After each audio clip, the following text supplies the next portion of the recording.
estamos como enfrascados en ese versículo 18 de Primera de Juan, que no nos deja salir y no nos deja avanzar. Casi estamos ya por terminar esta primera carta, pero hemos encontrado tanto que aprender de este versículo 18, porque estamos contemplando tres maneras que se demuestra la perseverancia de los santos.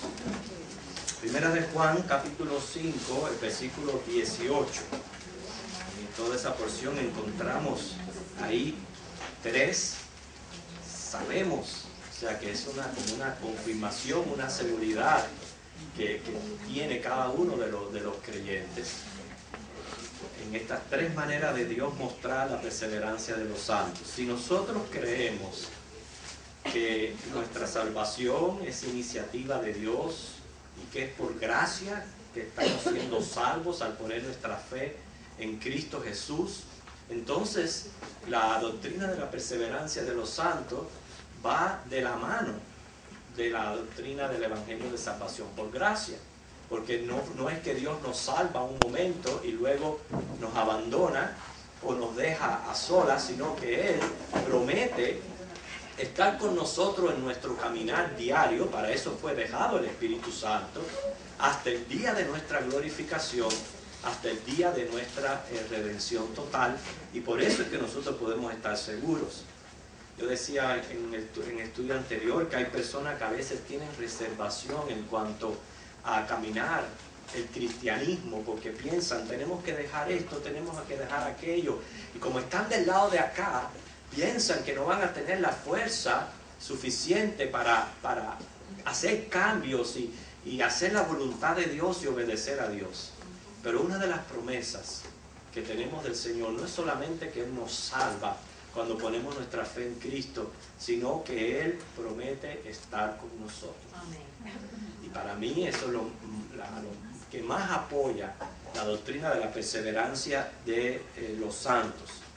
La semana pasada estuvimos viendo, en primer lugar, que sabemos que Dios guarda a aquellos que Él ha engendrado. O sea, que Dios nos guarda, nosotros perseveramos en Él. O sea, podemos ver la perseverancia del creyente en una perfecta combinación de poder providencial, poder que viene de Dios, y responsabilidad humana. Sin el poder de Dios, el creyente no va a poder cumplir con su responsabilidad. Y cuando hay indicios de irresponsabilidad, pues obviamente muestra carencia de poder. Razón 1, puede ser que la fe no sea genuina. Y razón 2, puede ser que esté ocurriendo una contrición del Espíritu Santo. Estas verdades se pueden apreciar en estos pasajes que quiero que leamos juntos sin desmarcar. Primera de Juan 5, 18. Segunda de Corintios, capítulo 1, versículo 22.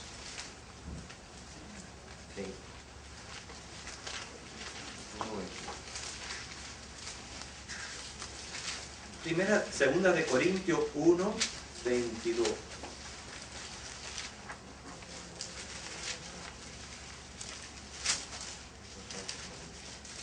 Fíjense, el cual también nos ha sellado. Fíjense la promesa del Señor. Nos ha puesto un sello, nos ha puesto aparte, ¿okay? Y nos ha dado las arras del Espíritu en nuestros corazones.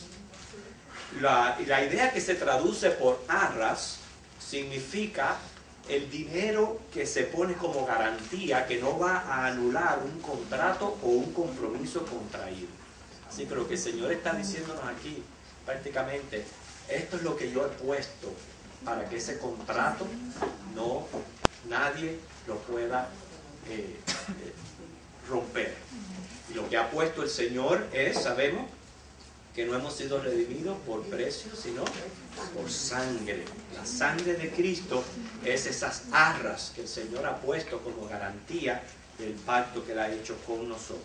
Y sabemos que el Espíritu da testimonio a nuestro espíritu de que somos hijos de Dios, como dice Romanos 8, 16. Ahora, la última parte del versículo 18, una pequeña frase ahí que termina, es tela para estudio. Dice, el maligno no le toca. O sea que no solamente guarda al que fue engendrado, sino que el maligno no le toca. Nosotros no debemos, número uno, ni subestimar ni sobreestimar el poder del enemigo. ¿Okay? Es más, la Biblia advierte en 1 de Pedro 5:8 que el diablo está como un león rugiente, dice, buscando a quien devorar. La idea está de alguien que está acechando. Está acechando. Y la idea de acechar es que él no tiene el poder en sí para ni saber lo que estamos pensando, ni saber lo que estamos sintiendo. Nosotros somos los que le dejamos saber al enemigo de qué manera él nos puede tentar. Y eso es lo que él está acechando. Nuestras palabras, nuestra conducta, las cosas que hacemos, todo eso que nosotros hacemos, él está observándolo y está acechándonos la manera en que nosotros podemos ser atacados. Es lo que están haciendo hoy día, lo que están robando identidad. La única manera que pueden robar identidad es que nosotros cometemos algún fallo y de alguna manera dejemos que compartamos esta identidad. Y ellos hacen así, la roban y la usan. Lo mismo sucede con el enemigo, hermano. Nosotros le dejamos saber a él de qué manera él nos puede acechar. Así que tenemos que estar pendientes de eso. Dice la frase, el maligno no le toca, pero no olvidemos de eso, porque la Biblia también avisa en Efesios 6:12 de esa batalla espiritual entre el cristiano y las huestes espirituales de maldad. La Biblia exhorta, Efesios 4:27, dice, no le des lugar al diablo. No le des lugar al diablo. ¿Qué? Porque, dice, el maligno no le toca. El maligno no solamente nos quiere tocar, el maligno nos quiere destruir, acabar con nosotros. Eso es lo que quisiera el maligno, acabar con nosotros. Pero yo quiero llevarles, porque aunque estamos hablando del poder del enemigo, el cual, como dice, no debemos subestimar, quiero llevarles a entender esta gran promesa que nosotros tenemos del Señor, que dice que el maligno no nos puede tocar. Poder tiene, pero simplemente no se lo es permitido. No se le es permitido. ¿Por quién? Por el Dios omnipotente. Porque el diablo, los demonios son criaturas, pero Dios es el creador. Y ellos tienen que estar también sometidos por completo bajo el creador. ¿Qué es lo que no se le es permitido? Cuando dice ahí, el maligno no le toca. Bueno, número uno, esto es lo que gozamos nosotros los cristianos. Y yo quiero decirle, hermano, a veces están sucediendo cosas en el mundo, pudiéramos decir, invisible y espiritual, que nosotros no nos damos cuenta. Batallas que se están librando por nosotros. Cosas que está haciendo Dios, que a nosotros a veces ni por enterado nos damos. Pero eso está ocurriendo siempre. ¿Y por qué está ocurriendo? Porque nosotros estamos gozando, hermanos. Uno de los privilegios del cristianismo es esa protección que tenemos del Señor contra el enemigo. Nunca un hijo de Dios, cuando él dice aquí el maligno no le toca, caerá en apostasía. Nunca un hijo de Dios caerá en apostasía. Usted sabe lo que es la apostasía. La apostasía es ser prácticamente enfrentado a la revelación de la palabra de Dios, a un conocimiento de la verdad, pero dejar ese conocimiento de la verdad para seguir la mentira. Eso es lo que es la apostasía. Bueno, un hijo de Dios nunca va a caer en apostasía, ni nunca va a blasfemar contra el Espíritu Santo, que es el otro pecado que dice el Señor, no tiene perdón ni aquí ni allá. ¿Okay? En segundo lugar, ningún hijo de Dios puede ser poseído por un demonio. Esta es otra protección que goza el Hijo de Dios. No puede ser poseído por un demonio. ¿Por qué? Porque nuestro cuerpo es templo del Espíritu Santo. Así que gloria al Señor por eso. Número 3. Satanás no puede hacer nada para robarnos la salvación. Por eso dice, el maligno no le toca. Nosotros tenemos un ejemplo en Job, ¿verdad? Quiero avanzar en el estudio, pero usted puede leer los capítulos 1 y 2. Usted sabe lo que le pasó a Job. Job era un hombre de fe, temeroso en Dios, y dice que el enemigo fue y Dios le dijo, prueba Job, o sea, se lo permitió, pero no le toques, dice, su alma. O sea, Dios le permitió a Satanás que lo probara, pero le dijo, no toques su alma. Quiere decir, por más que tú lo puedas destruir materialmente, por más que tú lo puedas destruir financieramente, en su salud, nunca vas a poder tocar su alma, nunca va a dejar su fe. Y aunque Job llegó a blasfemarse, él lo hizo a su persona, él llegó a maldecir el día que había nacido, él llegó a hablar de sí, pero dice la palabra que en eso no pecó Job, nunca profirió una maldición en contra de Dios. ¿Por qué? Porque Dios lo estaba guardando y porque Dios no le permitió al maligno que lo tocara. Ahora, el Hijo de Dios es tentado por el enemigo, y eso es lo que nosotros queremos aclarar aquí en esta frase, el maligno no le toca. El Hijo de Dios es tentado por el enemigo, pero nunca va a poder ser tentado más de lo que pueda resistir. Esa es otra promesa que tenemos en la palabra de Dios. Quiere decir, un hijo de Dios nunca va a llegar a un extremo de cometer suicidio. Nunca va a llegar a un extremo de cometer suicidio. Dios no lo va a permitir, de llegar a ese extremo. Fíjense la protección que nosotros tenemos de Dios contra el maligno. Ya yo les hablé, si del maligno fuera, nos destruyera a todos. Es más, cada vez que un hijo de Dios, usted lo ve, que comienza a deslizarse y a ser infiel y a irse un poquito de los caminos de Dios, tú lo ves que viene trastazo tras trastazo, y golpe tras golpe, y problema tras problema, y no sale de uno cuando ya le está tocando el otro. ¿Qué? Precisamente le está dando lugar al enemigo, que es la advertencia que el Señor nos está haciendo aquí. ¿Qué? El Hijo de Dios sí es tentado por el maligno, ¿qué?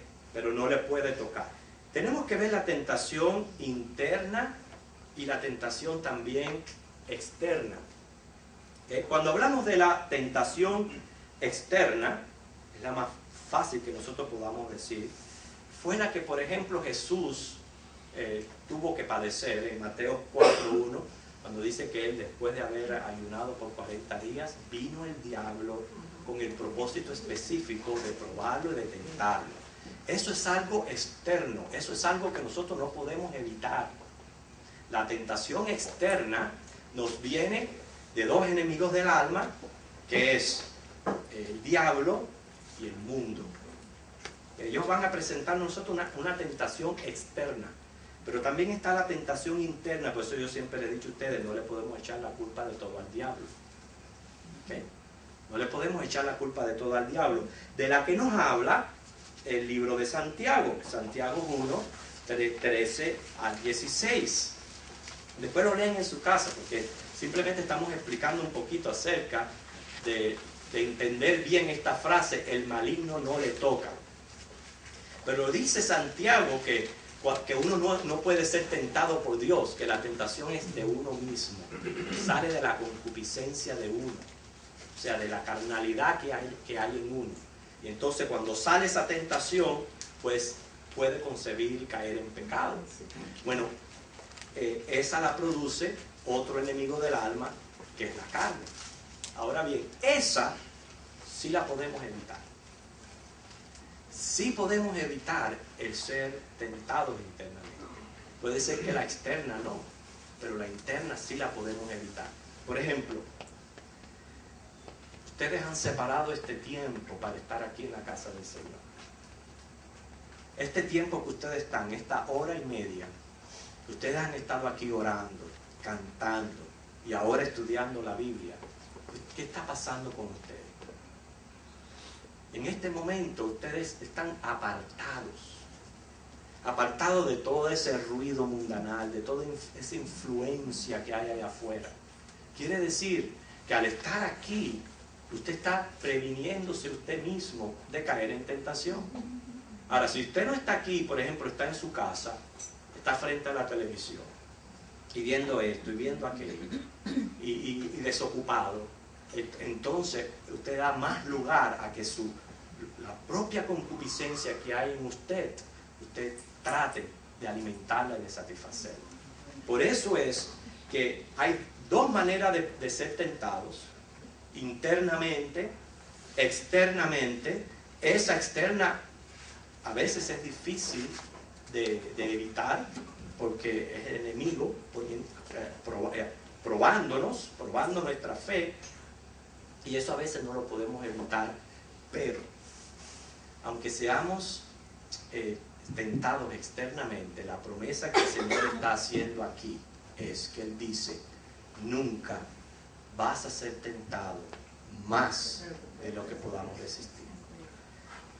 Nosotros también pasamos por pruebas de fe. Esas vienen de parte del Señor, porque esas pruebas de fe lo que hacen es ayudarnos a crecer, o ayudarnos a cultivar alguna virtud o algún fruto del Espíritu del cual no estamos mostrando.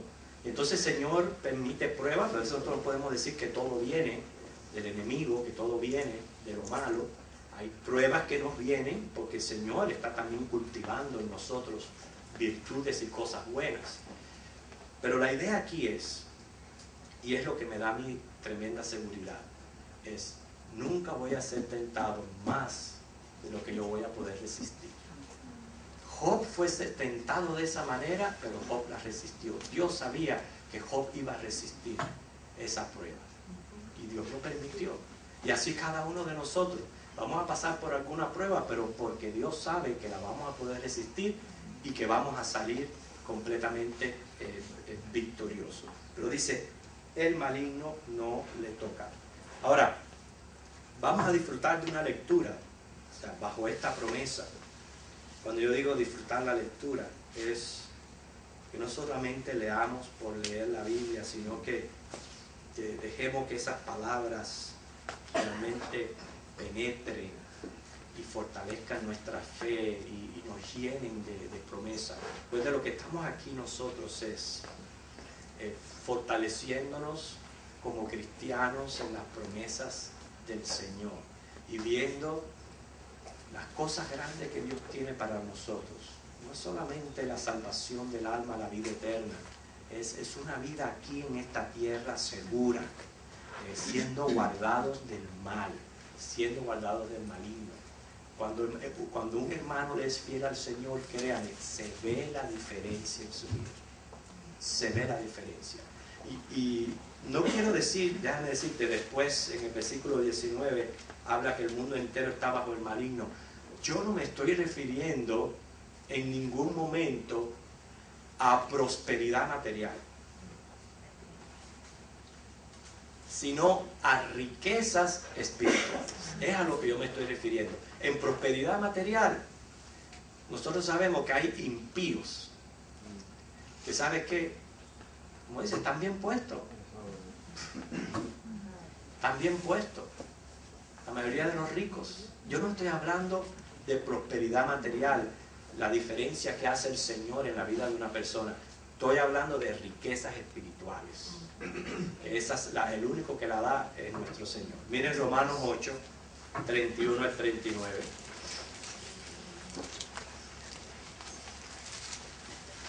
Pensando en esa frase, el maligno no le toca. Es una promesa del Señor. Dice, ¿ya lo tienen todos? Romanos 8, 31 al 39. ¿Qué pues diremos a esto? ¿Qué es lo que usted tiene que decirle a esto que le va a mencionar? Si Dios es por nosotros, ¿quién contra nosotros? Acabamos de mencionar al enemigo. Ustedes saben que a mí no me gusta mencionarlo mucho, pero la Biblia lo menciona y de vez en cuando hay que prepararnos. Y yo les acabo de decir, no le den lugar al enemigo, no tengan de menos su poder. Él anda como león rugiente. Si Dios es por nosotros, dice, ¿quién contra nosotros? Nadie. Dice, el que no escatimó a su propio Hijo, sino que lo entregó por todos nosotros, ¿cómo no nos dará también con Él todas las cosas? Ahora piensen eso. Dios nos dio a su unigénito Hijo. Los que tenemos hijos, amamos a nuestros hijos. ¿Usted lo entregaría así por otro? ¿Usted entregaría a su hijo simplemente por salvar a otro? Bueno, ahí puede apreciar el amor de Dios. El amor que Dios nos tiene a nosotros. Porque nosotros estábamos perdidos, muertos en delitos y pecados. Y por el amor que Dios nos tiene, Él dice, Él nos dio a su Hijo. Y cuando Él nos dio a su Hijo, Él nos resolvió el problema más grande que pueda tener un ser humano, que es el pecado, que es el tener que enfrentar la ira de Dios, y es el tener que ser condenado al infierno. Ese es el mayor problema que puede tener un ser humano en la tierra. No es si tengo o no trabajo, no es si tengo salud o no. El mayor problema de un ser humano es su pecado. Y sin embargo, en Cristo Jesús tenemos perdón de pecado y vida eterna. Él nos resolvió el mayor problema. Por eso el cristiano ve la vida de otra manera. Porque su mayor necesidad ya está resuelta. Entonces Él te dice, si Él te dio a su Hijo para resolver ese problema mayor, ¿cómo no te va a ayudar a resolver las otras cosas? Como dice en inglés, come on. Come on. ¿Cómo no te va a ayudar a ti a resolver los otros problemas que se te enfrenten en la vida si Él te lo ha dado todo cuando Él te ha dado a su Hijo? Ahora, el enemigo del que les mencioné es un tremendo acusador. Eso fue lo que Él quiso hacer con Job. Dice, ¿quién acusará a los escogidos de Dios? Dios es el que justifica. O sea que ni aún las acusaciones que el enemigo pueda tener delante de nosotros van a contar porque estamos justificados en Cristo Jesús. Dice, ¿quién es el que condenará? Cristo es el que murió, más aún el que también resucitó, al que además está a la diestra de Dios, el que también intercede por nosotros. Si esos versículos no le dan al creyente una total seguridad de su salvación, entonces yo le tengo que decir, ¿en quién usted ha creído? ¿A qué Dios usted le ha creído? Porque noten estas preguntas. Dice, ¿quién nos separará del amor de Cristo?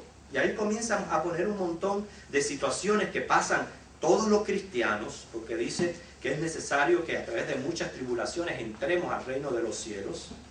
Dice tribulación, angustia, persecución, hambre, desnudez, peligro o espada. ¿Alguna de estas cosas nos va a poder separar del amor de Cristo? No. Dice, como está escrito, por causa de ti somos muertos todo el tiempo, somos contados como ovejas de matadero. Dice, antes, en todas estas cosas somos más que vencedores por medio de aquel que nos amó. Señores, tú vas a salir vencedor. Tú vas a tener tu sustento. Tú vas a tener tu techo. Y tú vas a tener lo básico que tú necesitas. Ahora, pero para opulencias, no me estés llamando. Para lo necesario, sí. Vas a tener lo suficiente. En opulencia tendremos cuando estemos en el cielo, ¿verdad? Pero mientras tanto, lo que el Señor promete es que tú tengas tus necesidades básicas satisfechas, y de alguna manera o de otra, por amor a sí mismo, Él lo va a hacer. Por lo cual estoy seguro de que dice que ni la muerte, ni la vida, ni ángeles, ahí está incluido el enemigo, ni principado, ni potestad, ni lo presente, ni lo porvenir, ni lo alto, ni lo profundo. ¿Se le habrá quedado algo por mencionar? Por si acaso se le queda algo por mencionar. Ninguna otra cosa creada podrá separarnos del amor de Dios, que es en Cristo Jesús, Señor nuestro. Que esa es una tremenda promesa, por eso dice, el maligno no le toca. Dice el 19 ahora. Sabemos, cada vez que dice sabemos, es como si dijera, yo estoy convencido, ¿okay?, que somos de Dios. ¿Usted está convencido que usted es de Dios? Amén. Pero ¿por qué dice amén?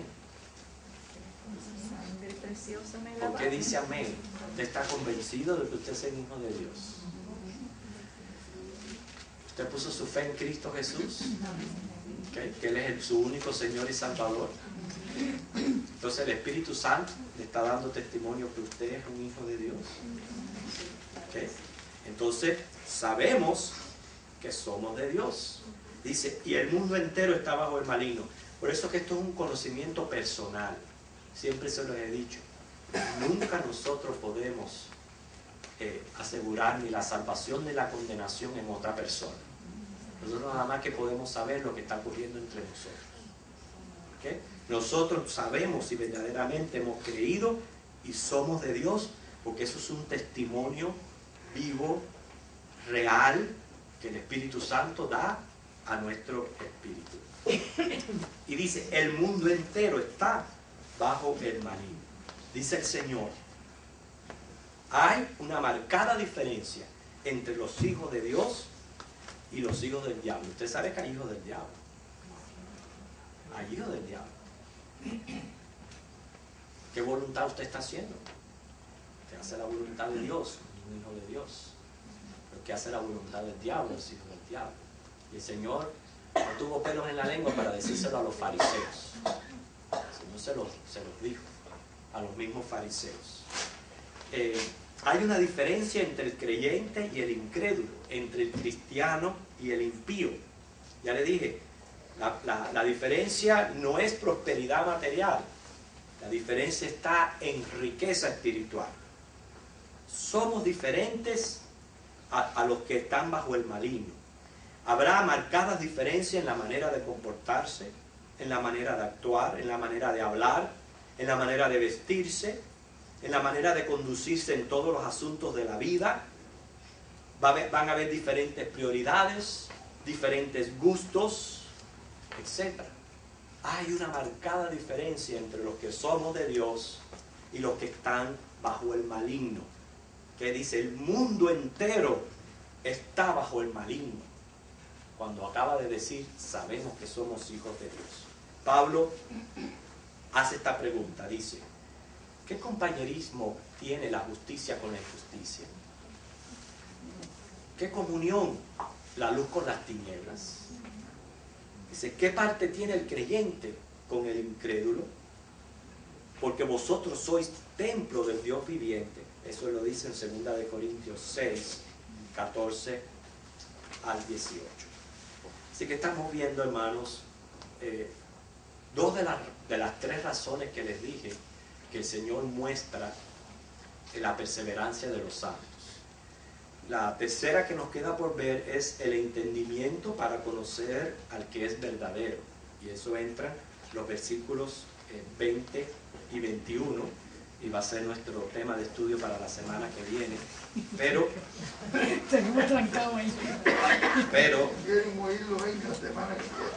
al menos, hermanos, yo creo que nos vamos llevando en nuestros corazones una tremenda promesa del Señor. Estamos viviendo tiempos muy difíciles, ¿no? Las cosas, si vamos a ver las profecías, yo digo, a lo mejor uno se equivoca porque uno no sabe los años por los cuales la iglesia va a tener que pasar por señales.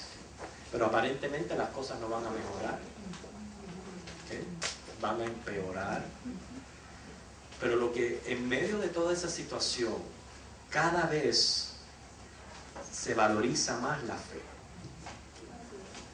Cada vez se valoriza más la fe, porque es lo que sabemos que tenemos seguro. Y hermanos, una de las cosas que tenemos seguro es que estamos siendo preservados por el poder de Dios. El cristiano es preservado por el poder de Dios, de manera tal que dice, el maligno no le toca. Y ya vimos las muchas maneras que, pudiendo el maligno hacerlo, no se lo es permitido. O sea, hay límites, aún en su tentación externa, hay límites que Dios no le permite tocar a un cristiano de manera tal que él llega a ser un apóstata, llega a blasfemar contra el Espíritu Santo, llega a cometer un suicidio porque no puede más con el problema. Quiere decir que en el momento en que el Señor sepa, hasta aquí tú pudiste resistir, da por seguro, Él te va a dar la salida. Porque es en su nombre, es promesa de Él, de que Él va a dar la salida junto con la tribulación. Así que el Señor les bendiga y la semana que viene seguimos viendo estos